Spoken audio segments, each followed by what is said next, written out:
I want to say one thing about Ward Churchill. He is also a Vietnam veteran. He's experienced war, and so have I. I've experienced the war and the genocide against my people here. I took up arms against the United States government. And I also took up arms against the Sandinista government, who are oppressing my people down in Nicaragua. And so I just want the people to know that he knows the folly of war, as I do, and know the folly of using arms to force people to be good. It doesn't work. It doesn't work. This country, for years, for people who have chosen to utilize drugs, albeit deemed illegal drugs, but they're nonviolent offenders, and they're spending years and decades in prison, and they're filling the prison. In other words, the belief that you can force people to follow your philosophy, like the right wing in this country is doing and has done to Americans, and again, to white people. It's got to stop. So how does it stop? What are the alternatives? How do we change the arithmetic? Well, for one thing is to accord the natural rights of people to people and make that a part of our political consciousness and calculus. And I'm adamant that the United States has absolutely no lawful or natural right whatsoever to do what it does in the world, to do what it does to people. Those people, on the other hand, have an absolute natural and legal right to respond in kind in their own defense, if nothing else than to send a message to the perpetrators, the perpetrator culture, if you will, that you cannot do what it is you're doing with impunity. And that's the presumption that goes into that formulation of the single word innocent Americans on 911, and I will challenge that straight up. You cannot be complicit in monumental criminal endeavor and innocent at the same time. You have to look that reality in the face, and if you want to be innocent and therefore entitled to some sort of exemption from the consequences of what America does, you have to be in active opposition. You have to actually be making the kind of change. So the interrogation you're talking about, the how do you go about research, has to do with formulation first and foremost. How do you pose questions? How do you pose questions that force people to critically engage with the actual realities of what's going on and their place in it? And how do they understand themselves and their purpose and their value, and consequently the value of others? Things like that, which have been precious little done. Even in the alternative media, there are these presumptions, which I've caught from the left, long before I caught from the right, that somehow or another Americans were an exceptional people. The rest of the world was somehow duty-bound and obligated to sit out there suffering and dying until Americans found a painless recipe for themselves to alter the status quo. They're entitled to it being painless when it's, shall we say, a little less painful for others. But the rest of the planet is not under some mystical obligation to sit and suffer and die and wait for Americans to work it out among themselves on their own terms. They have every right to respond, and incidentally groups within the United States do. That does not mean I advocate that they do so, just that they understand the right, and in the understanding of the right to a response in kind to what it is that's being done to them, there is an empowerment, but there's also a message to the others. Some people push back.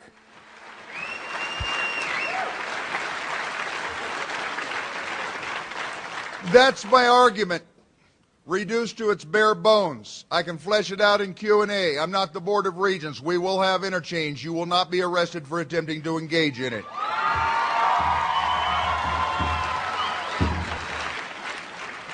But understand, since that it is what it was that I had to say, and I had every right, indeed the obligation, not only as a citizen but under the terms of my contract and as a human being, I'm not backing up an inch. I owe no one apology. Clarification's one thing.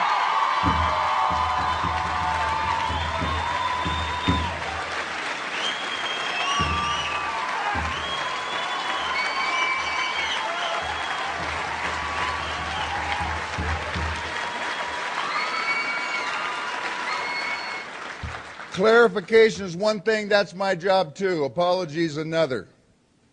But those who have been trying to elicit that in some cases, I think, have simply been asking the wrong question. wanting to know if I experienced sorrow or mourning, something like that with regard to the children who died on the aircraft and in the buildings of 911 that day. And the answer is yes, of course.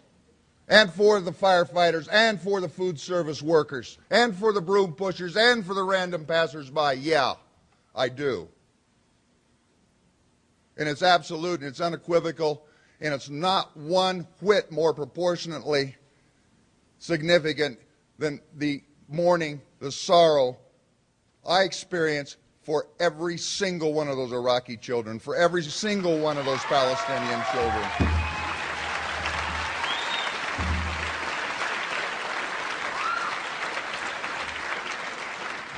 None of whom have been mentioned in the criticism in any way at all. It's a one-track record leading back to the 911 victims and nothing else. I even had an Air Force colonel tell me about the last group of people who had in a civilian-occupied facility, meaning the hijackers on 911. Afghanistan and Iraq either didn't happen or the people there weren't.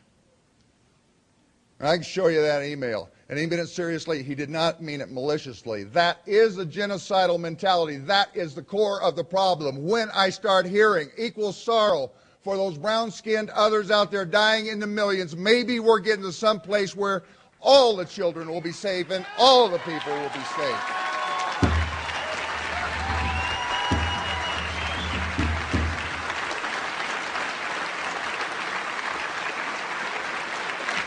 With that, I think we got commonality, we got solidarity, we got everything we need to prevail and keep this institution what it is that it's supposed to be and actually to improve it. We can. What kills you, what doesn't kill you, they say, gives you strength. We come out of this stronger and clearer about what our institutional mission and our rights are than we went in the first place. And on that score, we ought to be thanking O'Reilly, we ought to be thanking Joe Scarborough, we ought to be thanking Kevin Flynn, we ought to be thanking the yo-yos in the local paper, and we ought to be thanking the Board of Regents and Governor Owens as well. Matakasi.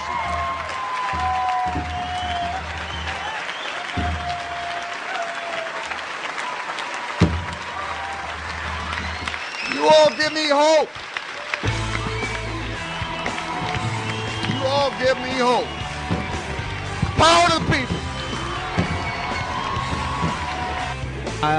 You seem to come against the technocratic core. The students here, virtually every one of us, we're not training here, we're not studying here to become food service workers or janitors. So are we also little Eichmanns? That's your choice. What That's your choice. What about the men and women in the towers who are your little Eichmanns? Did they all choose to be these little Eichmanns? That's your choice. And what, out of us, how would we choose not to be a little Eichmann? What would we be saying?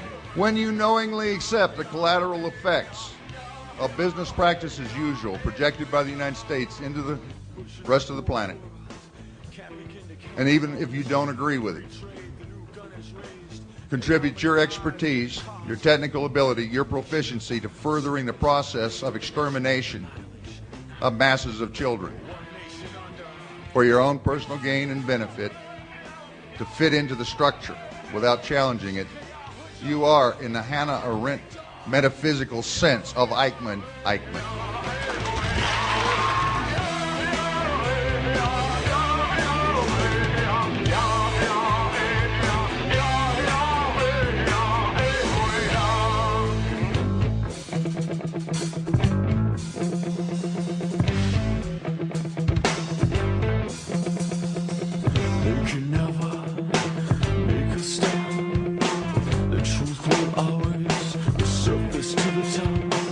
Behind their cover ups and crooked guns, they can never